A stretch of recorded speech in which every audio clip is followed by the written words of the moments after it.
Welcome back to Musical Connections, everyone. This is Next to Connect. I'm zachsnow, and I am so excited to have as my guest today on Next to Connect, Juno Award-winning pianist and jazz artist, the one and the only Florian Hoefner. Florian, welcome to Musical Connections, buddy. Thanks so much for having me. And thank you so much for coming on. And I should also mention you're also an ECMA nominee as well with Flying Pooka. That's your group with Danny Ora. That's right, yeah. And I believe you're also up for this is for the Desert Bloom album, which also got a Juno. Am I correct or no? Desert Bloom is not up for an ECMA. It was last year. Okay, so it's just Flying Pooka this year. Flying Pooka this year, yeah. But otherwise, congratulations on all your success. I mean, you're killing it.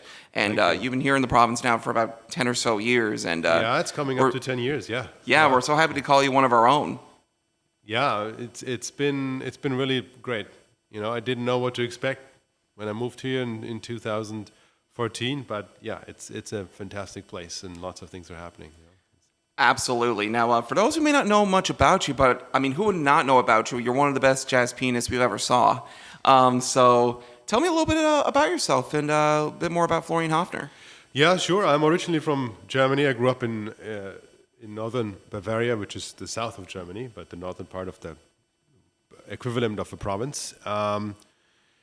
You know, I started playing piano, accordion in elementary school, added trumpet later, and then, you know, at the end of high school, there was no other choice for me than to go into a music degree. So I went to Berlin University of the Arts and did an undergraduate degree in jazz piano. And then I wanted to go to New York, you know, where this music has made all major developments since the 1940s, really. So I really wanted to be at the source. So I got a Fulbright scholarship and was able to go to the Manhattan School of Music.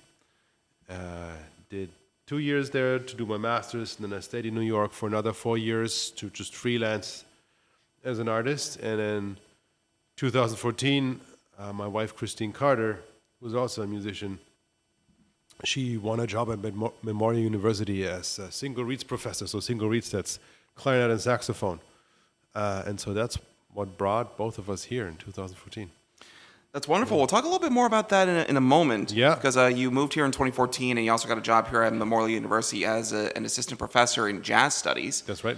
And so you are really well versed into the jazz genre. So what drew you to jazz in the first place? Yeah, I was exposed to it at a fairly young age. I remember one of the first things my dad showed me on the piano was some simple blues and boogie riffs. You know, my dad was a hobby musician, but he had this boogie book, like Learn Without Notes. I remember it had the picture of the keys with the dots where you got to put your fingers and this sort of thing. So, you know, that was one of my earliest things I did. And then my piano teacher at the local music school, he was a hobby jazz pianist. So he gave me some recordings, you know, Oscar Peterson, Herbie Hancock. And I liked the sound, you know, I liked what I heard, and I liked the rhythmic aspect of it, and I also was drawn to improvisation. I liked the freedom of that I didn't have to play what's on the page, that I could sort of create my own. That, you know, that spoke to me from a very young age. And then in high school, we had a big band. I played in the big band, and then I started going to jazz camps as a teenager, and that's where I got for the first time, information from professional jazz musicians, and that was pretty awesome. And I also got to meet peers from all over Germany who also were into it, you know, who were interested in jazz, which there weren't that many in the small town where I grew up. So that was sort of a new world that was opening up. And yeah, through that I got deeper and deeper into it. Once I could drive with 18, I could drive into Nuremberg, which was the next bigger town. And then I started taking regular lessons with a professional jazz pianist. And so I slowly, you know, got into it more and more and started building some That's wonderful. skills and experience. Yeah. Awesome. Now, when it came to New York, I mean, you know the old saying about New York, if you can make it there, you can make it anywhere. Am I right? That's right, yeah. I mean, New York is it's incredible. Like, the density of musicians, it's just mind-blowing, you know. And even at the school I went to, Manhattan School of Music, in my year, for some reason, they had a surge of pianists. So there were 12 really excellent pianists in my year. And so the competition was huge. Wherever you go, you know, there's so many great musicians. So That's what really gets you working hard and thriving in New York is, the scene and the competition, but also all the input and influence you get from your peers. Yeah. For sure. And when it comes to influences, who are some of those influences that you really looked up to when you're really just, diving deep into, jazz music? Yeah, I mean, there are many, and they have changed over the years. Like I have phases where I'm really into certain artists, and then maybe that artist comes back a little bit later. I mean, I'll name a few. I mean, early on, Oscar Peterson, Herbie Hancock, of course, John Coltrane. What I remember, once CD players became a thing in the 80s, early 90s, and we had our first CD player at home. My dad bought Blue Train by John Coltrane, and he didn't know much about jazz, but for some reason he had a lucky draw and he picked this absolute masterpiece. So I was really into that record, and I checked out Kenny Drew, the pianist, on it. And then later, through my jazz teacher, his name was Michael Flügel in Nuremberg, he introduced me to artists like Brad Mehldau, Bill Evans, McCoy Tyner, which all have Keith Jarrett, with all were huge influences. And then of course there's more, younger people as well, more contemporary players, Aaron Parks, Aaron Goldberg, Sullivan Fortner, who actually was in my class at Manhattan School of Music. Oh, wow. But he's become such a phenomenal voice in the jazz piano world, so it doesn't stop. Like, I could go on. There's a lot. Maybe I should mention Kurt Rosenwinkel as well, the guitarist, who's been a huge influence, both playing-wise and composition-wise. And I had the great fortune to be able to study with him for a year in Berlin as well. So he's been a real big one for me. Yeah. Wonderful. Now, one of your first big opportunities was with the all-German musical group Subtone. And so how did that all come together, that first group you had there with Subtone? Yeah, I went to Berlin, did my undergrad there at the University of the Arts, and you meet students from all over Germany who went there.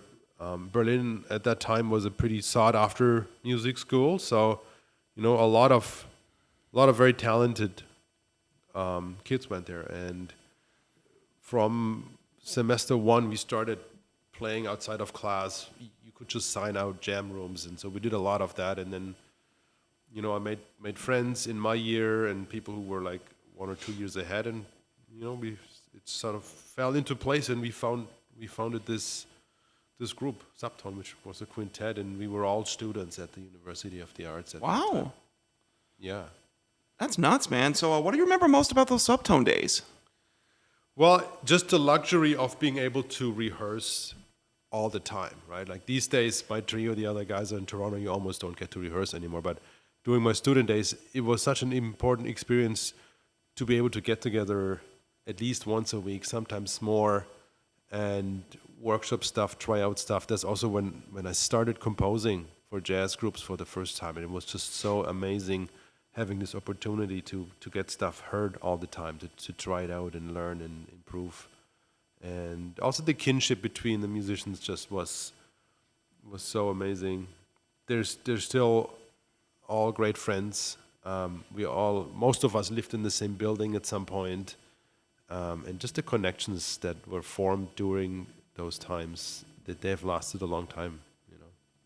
Awesome. Now, some of your compositions, though, have been featured all across the world. I mean, I would imagine they've been featured in New York, in London, in Australia, just by many orchestras around the globe. So what's the difference for you between, composing your own music and then, playing music? So what do you enjoy most about composing music? Yeah, I mean, I enjoy being able to create that way, Playing someone else's music is one thing which I enjoy too. I play lots of standards and compositions by other musicians, and you learn a lot this way. But being able to really find your voice as a composer and to perform music that's 100% coming from you. Yeah, it's coming from your heart. From your heart, yeah. I find that very special, and I take a lot of joy in composing, even though the process itself is not always easy, right? You get stuck, you doubt yourself, all of these things, but then to be able to hear that final product after all that work you put into it is pretty. It's a pretty exhilarating experience. Yeah. Oh, for sure. Now, of course, you've lived here in Newfoundland and Labrador for 10 years, as we mentioned a couple of times already, and you moved here in 2014 to get a job here at Memorial University as an assistant professor. Well, But no, wait, your wife did move here. My wife got the get a job, job first. I did a bit of per course teaching initially, and then I got my job 2019, so that came a bit later. Oh, okay. Yeah. So, were there any other motivating factors that wanted you to come here to Newfoundland and Labrador in the first place, besides your wife getting that job here at MUN? No, I really came along to support my wife. And as a musician, to be able to get a full-time university job, that's a pretty rare opportunity. And then to get one in Canada, I remember my wife auditioned at a few places in the States, I don't know, in Kentucky and Montana. And wow. we were just so happy that she was able to win this job in Canada. She's Canadian, I'm from Europe. So Canada is just much closer to the systems of government and society that I'm used from Europe than the United States. And yeah, we were just both so glad to be able to settle in Canada. But I really just came to support her career and to support her being able to take on this job. And then, just saw what I would find here and try to make the best out of it. And, it's turned out pretty great, I have to say. It was like a jump in the dark or jump in deep water. Like a shot in the dark?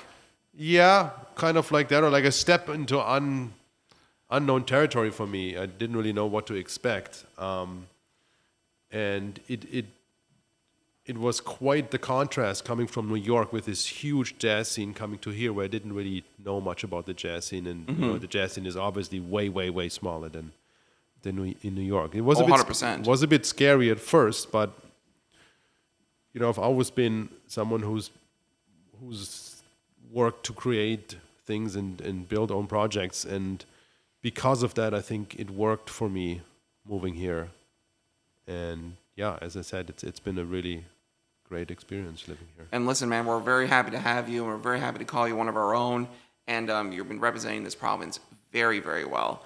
I want to go back to the jazz scene for a second, because you said when you compare it to the New York scene versus here, St. John's is way smaller than the scene in New York. So yeah. Tell me a little bit more about how you feel about the jazz scene here in Newfoundland and Labrador. Yeah, I mean, the main thing I can say about it's growing, and it's been amazing to see where it is now compared to 10 years ago. There's a lot of young musicians involved in jazz. There's way more jazz concerts happening at different venues. We got a fairly good base of rhythm section players here now, which is, we need them in every band. We got great drummers, great bassists. There's a lot of enthusiasm for it. You got the new minor in jazz program at MUN as well, which helps to get more people into it. So yeah, I really think it's on the rise.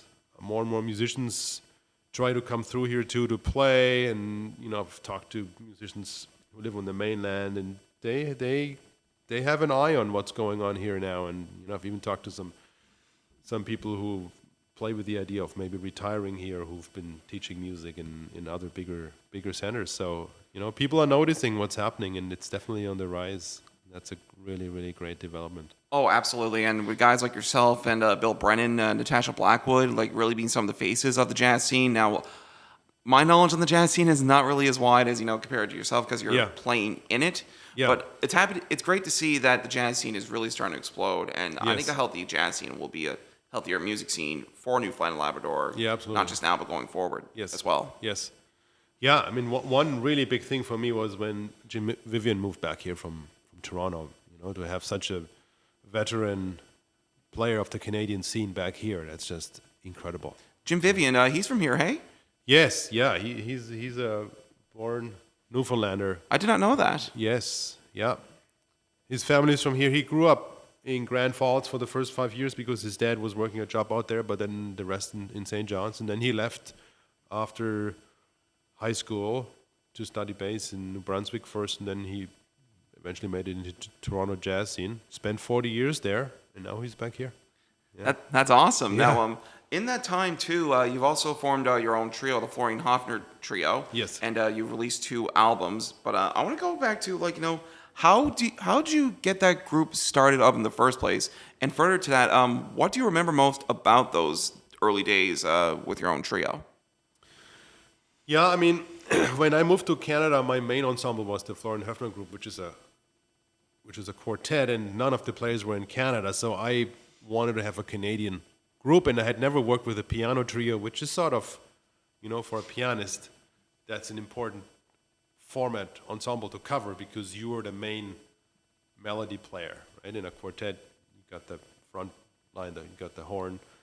So that it's an ensemble I always wanted to dive into, and so the time was right. After moving to Canada, I thought this is the time now to start a Canadian trio. And I looked at the Toronto scene because I had been coming to Toronto since 2008, both because my wife is from Toronto, and I also studied with musicians from Toronto at Manhattan School of Music, and we had projects that brought me to Toronto. So I looked in the scene there, and someone who I really had enjoyed working with was drummer Nick Fraser. So that was my first sort of starting point to work in this trio with Nick. And then through Nick, I discovered Andrew Downing. Nick introduced me to him, and he's such a versatile bassist, and he had exactly what I needed for my first record, which focused on folk and country tunes, and I had written for boat bass with some fiddle technique, and Andrew has one foot in the classical world, and he's an excellent classical bass as well, so he just was the perfect fit for this trio. And we've been working now since 2017, I think, or 2017 or 18, I don't even remember, but it's been many years, and the trio has just become tighter and tighter, and the music has become freer. It's been really nice to see that development. That's awesome, man. Now, of course, you're like a well-versed traveler when it comes to your music career. You've played all over the world, including the Melbourne Jazz Festival. I think it was like 2018 or 19 is what 2018 was what we talked about off the air. So I want to put you on the spot here. What has been your favorite place to play and why? Yeah, I mean, I could name many places. I guess it's always exciting when you go to an exotic country, somewhere where you haven't been before. So with Subtone, we had the chance to perform in Addis Ababa in Ethiopia. We played at the jazz festival called the Acacia Jazz Festival. That's a really memorable experience. We also played in South America, in Colombia, in Ecuador. I remember playing in Quito, in this big town square on a big open air stage for this outdoor festival. That was also a really memorable performance. There's also venues across the world that I like coming back to, like the Bird's Eye in Basel, Unterfahrt in Munich. I also really enjoy playing at the Rex in Toronto. There's just venues that you like coming back to, and Melbourne Jazz Festival is up there, of course, too. Like the whole tour, we did an Australia tour in 2018, and that was one of the most exciting tours, I think, for me. Just because the country is amazing, and we saw lots of places. The food down there is amazing. Like just in terms of the travel experience around the tour, that was definitely a highlight. That's awesome. Now, you mentioned there's always venues that you like to go back to. Yeah. What are some venues here in Newfoundland and Labrador you like to come back to play? I mean, I love playing at the Arts and Culture Center, right? We started this series, the Atlantic Jazz Nights, in 2022, and it's just been amazing being able to play there on a regular basis. The sound is fantastic. We love working with the crew there. Everyone is just really, really supportive. Oh, yeah. Yeah, I mean, that's definitely my favorite venue to play here. I also like playing at the D.F. Cook Hall at Munn. We just got a new piano, really nice piano. Was donated to the school. Those are my two favorite locations to play here, I would say. In terms of bars, it's nice sometimes to play in a smaller club setting.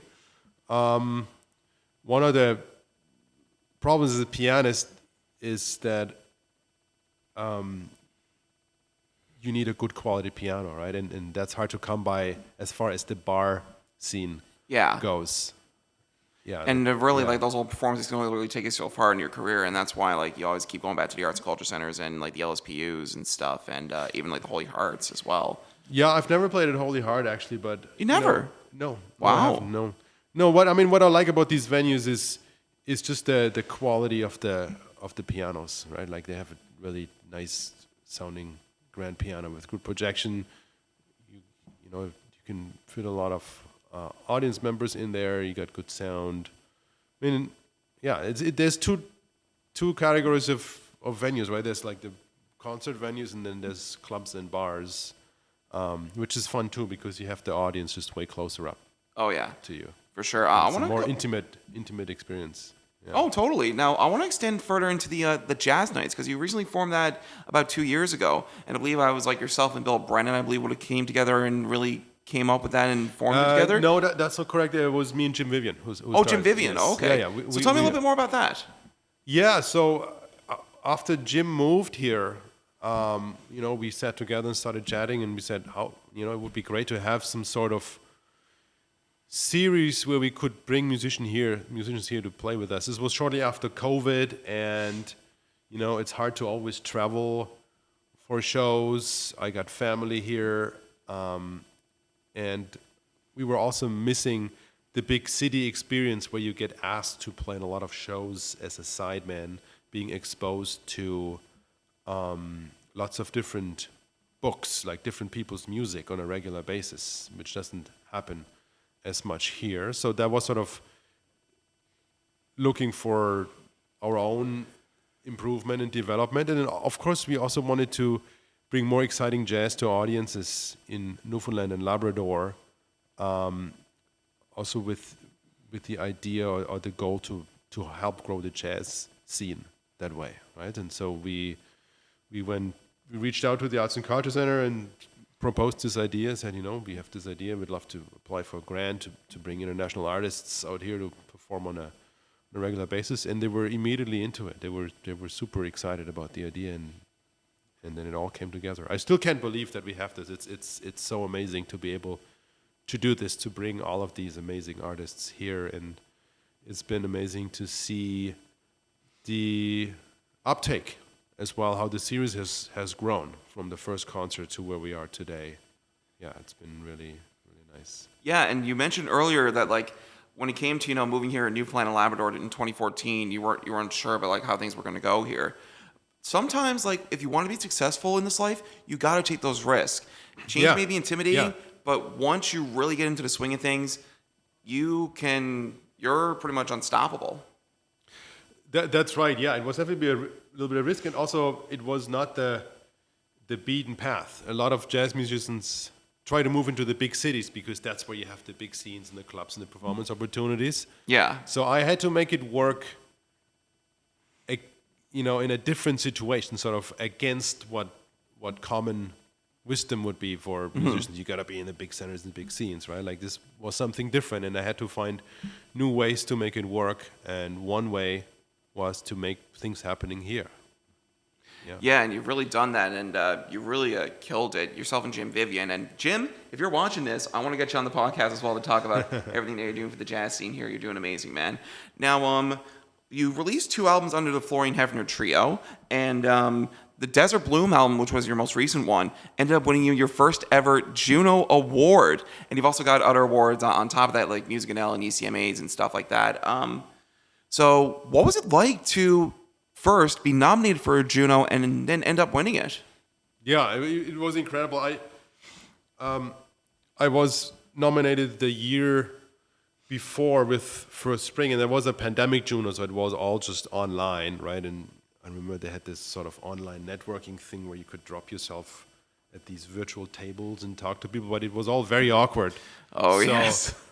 When Desert Bloom was nominated, I was just excited to be able to go in person for the first time, because it's a real meeting place. You meet musicians from all over the country. A lot of jazz musicians go, usually anyone who's nominated goes. So it was this big gathering of friends, many of whom I hadn't seen in many years. And then, of course, to win, that's sort of the icing on the cake. I mean, I did not think I would win that year. I just went for the experience, and then you sit at this table, your name gets called, you almost can't believe it, you know. You just like catch your breath and just like, wait, me? Yes, I won? yeah, yes. No, but like getting nominated for a Juno is still a very huge deal too, and it's a really nice notch on your resume. Oh, absolutely, yeah. I think the nomination alone speaks for a lot, and gives you the opportunity to go and puts your name and album out there, and then winning is great, but I think just the nomination already gives you a big boost that way. Oh, 100%, and it puts the attention out there to more like national promoters and stuff to get your name out there and get you booked across. But you've pretty much tunneled that already with groups like Subtone and your Florian Hoefner group and stuff. And I spoke about this with Stephen and Andrew on a previous Next to Connect episode. You don't make music to win the awards. You make music because it's something that you love to do and you've always wanted to do. Yeah, exactly. I mean, I never had any awards in mind when I made these albums, right? I just wanted to make music that I stand behind, that I feel passionate about, and put my best foot forward, right? I mean, as a professional artist, you're ambitious. You want to sound as good as you can, and you put everything into the recording dates, into the production. Yeah, you just want to have a great product that you can be proud of, but you don't think about awards at that time. Yeah.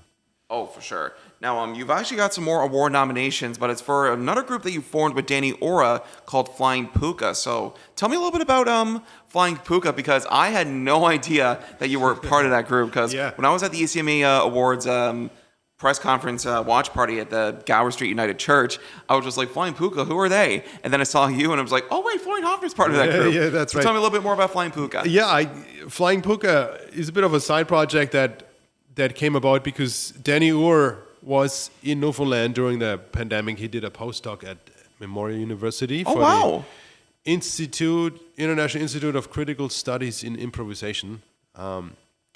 He worked there during the pandemic, and then he stuck around for a little bit.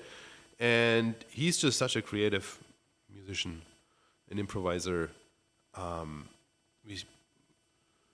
heard about him when he was here. I had met him briefly at the University of Toronto a year prior.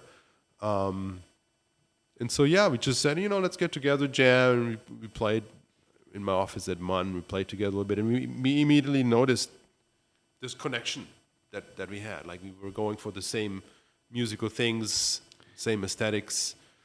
And, it was pandemic, so neither of us could travel. So that strengthened our bond here and gave us performance opportunities we may have not had otherwise. Lots of like pre-recorded video, online performance sort of stuff, right? And in this way, we developed a rapport, and then we just got together 2022 for 4 hours at the recital hall at MUN with a recording engineer, and we recorded for 4 hours and just,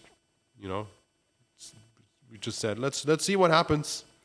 And then we were pretty happy with the result, and so we decided to put it out. And that's how Flying Pooka was born. Yeah. That's awesome. Now, of course, this is not the only other project you have on the side. You're the composer of a brand new trio called the Irish Trio. And your wife, I believe, is involved with this project too. So both of you get to work on a musical project. She's playing in the group, and then you're composing the music. So that's right, yeah. How did this whole Irish Trio thing come together? Well, the Irish Trio came together pretty much, more than 10 years ago, like in New York, probably 12, 13 years ago. Oh, wow. It formed within the Manhattan School of Music. So Christine, Anna Petrova, the pianist, she also happened to live just across the street from us, basically, in uptown Manhattan. And then originally it was Molly Carr on viola, who also went to the Manhattan School of Music. So they started playing together, did a few projects. Then the ensemble was dormant for a few years after Christine moved here, but then they got it back up, recorded their first album, did Mozart, Schumann, Kortag, one contemporary composition. And after that, they wanted to do something new, something different. So the idea was born to commission composers to write music for them and to combine that with poetry. And I had written a little suite for clarinet and piano for me and Christine a year or two before that we played together, which Christine really liked. And so, the ensemble had the idea to ask me to write a piece for them, which was the Bird Island Suite. We already had Don Mackay on board who wrote poetry, and they were very happy with the result, and so they then commissioned me to complete the program for a full album. And that's what's coming out now. It's called Project Earth, the Blue Chapter. Awesome, and it's out now. By the time this drops, it's already out now. Yes, yeah. It came out on April 5th on the Canadian Center Disc label. And yeah, I would say it's one of the projects that I'm most proud of that I ever did, I think, because just in terms of the work you put in writing a full CD worth of classical chamber music, that's just a whole different magnitude than writing music for a jazz trio album where there's just so much improvised parts involved. Yeah, you have to write the tune, sort of the skeleton, but for this chamber album, the time I spent composing and thinking about it, that dwarfs anything I've put into a jazz recording, I think. That's awesome. That's a pretty big statement to go by. But Yes. I mean, after all the stuff you've done in your career, this probably is a highlight because you got to work with your wife on this. Yes, I mean, that's very special to be on a project together with my wife. And it was also a very new thing for me to write for classical chamber ensemble. I don't have any background in classical composition.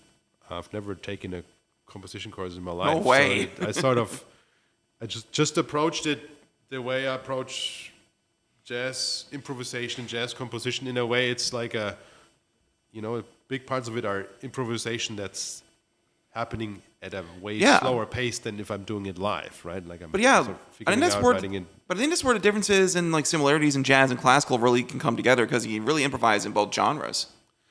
Yeah, I mean, improvisation is not really part of the performance practice of classical music anymore. But there is a big connection between composition and improvisation. Like there's a big overlap between those two, and I think I was able to use my improvisation skills to benefit the compositions that I wrote for this trio. For sure, and I can't wait. By the time this does drop, would have already featured these guys on Newfound releases. I can't wait to feature some more music from them and from you in the future. Now, the next thing you're going to be doing is going back on tour through your home base in Germany. So, what else is next for Florian Hoefner? I have another big project coming up that I'm extremely excited about. I have a collaboration with Quincy Nakhoff, the great Canadian saxophonist who lives in New York. And Oh, wow. he has a history of putting out large projects with chamber ensembles. He's written for string quartet and violin concertos. So we've teamed up to put together a chamber orchestra combined with a jazz quartet, and we're writing the music for it, half and half. So each of us does about half an hour of music. I'm currently deep into writing. That's what I spend my days on right now. Lovely. And we're going to record and premiere this project in Montreal in October. That's awesome. Yes, that's my next big project, and I'm really excited about it.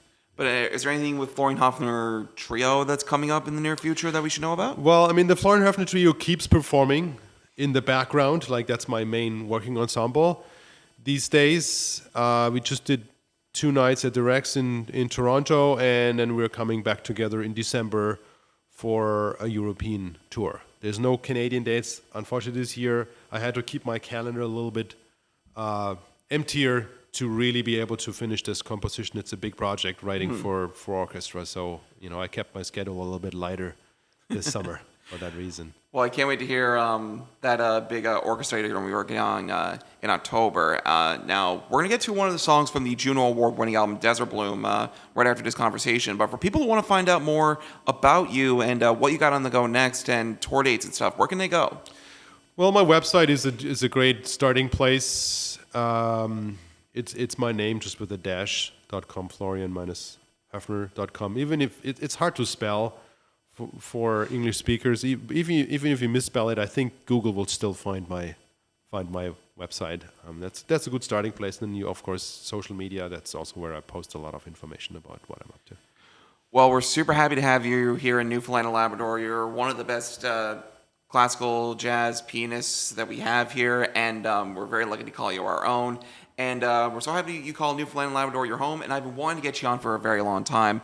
We just wanted to find the right opportunity to do it, and there's no better time than right now. So Florian Hoefner, thank you so much for joining me on Next to Connect today. You have a wonderful day, and best of luck with everything you got going on in the year ahead, and have fun with your tour in Germany. Thank you. Thanks so much, Zach. Appreciate it.